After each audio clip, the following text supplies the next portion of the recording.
السلام علیکم ورحمۃ اللہ وبرکاتہ۔ بسم اللہ الرحمن الرحیم۔ عن عمارة بن رويبة قال سمعت رسول الله صلى الله تعالى عليه وسلم يقول لن يلج النار أحد صلى قبل طلوع الشمس وقبل غروبها يعني الفجر والعصر، رواه مسلم۔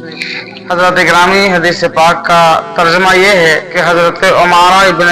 رویبہ رضی اللہ عنہ روایت فرماتے ہیں کہ اللہ کے رسول صلی اللہ تعالی وسلم کو میں نے یہ کہتے ہوئے سنا کہ وہ شخص ہرگز دوزخ میں نہ جائے گا جو طلوع آفتاب سے پہلے اور غروب آفتاب سے پہلے نماز پڑھے گا، یعنی فجر و عصر کی نماز پڑھے گا۔ حضرت گرامی اس حدیث پاک کو امام مسلم نے روایت کیا، یعنی مسلم شریف میں یہ حدیث موجود ہے۔ مفہوم حدیث واضح ہے کہ آقا فرماتے ہیں جو سورج نکلنے سے پہلے یعنی فجر کی نماز اور سورج ڈوبنے سے پہلے یعنی عصر کی نماز پڑھے گا تو آقا فرماتے ہیں وہ ہرگز دوزخ میں داخل نہیں ہوگا۔ مطلب یہ ہے کہ اللہ کے نبی صلی اللہ علیہ وسلم ان دونوں نمازوں کی فضیلت کا بیان فرماتے ہیں کہ یہ دونوں نمازیں بڑی افضل اور بڑی اہم نمازیں ہیں، اور ظاہر سی بات ہے جو 5 وقت کی نماز پڑھے گا وہ فجر بھی پڑھے گا اور عصر بھی پڑھے گا۔ تو آقا فرماتے ہیں جو ان 5 وقت کی نمازوں کو پڑھے گا اور فجر بھی پڑھے عصر بھی پڑھے تو فجر کی اور عصر کی نماز اتنی اہم ہے کہ ان نمازوں کی وجہ سے اللہ تعالیٰ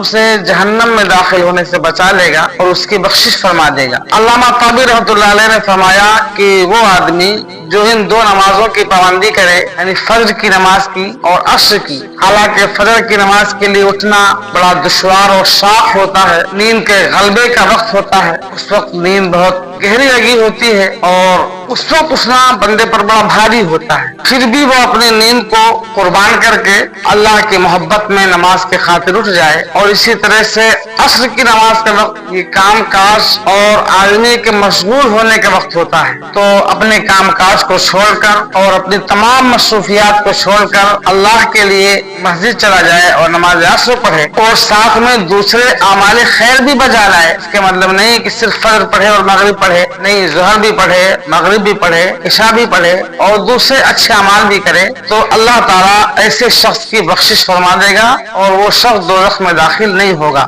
اس حدیث پاک میں خاص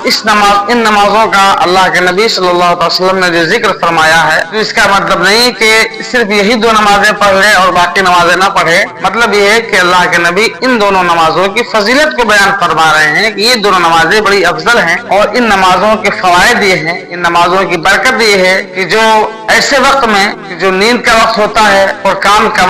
کاج کا وقت ہوتا ہے تو اپنی نیند کو قربان کر کے اور اپنے کام کاج کو چھوڑ کر اللہ کی بارگاہ میں سجدہ ریز ہو جائے تو اللہ تعالیٰ کو بندے کی یادہ پسند آتی ہے اور اللہ تعالیٰ اسے جنت میں داخل فرمائے گا، اسے جہنم میں جانے نہیں دے گا۔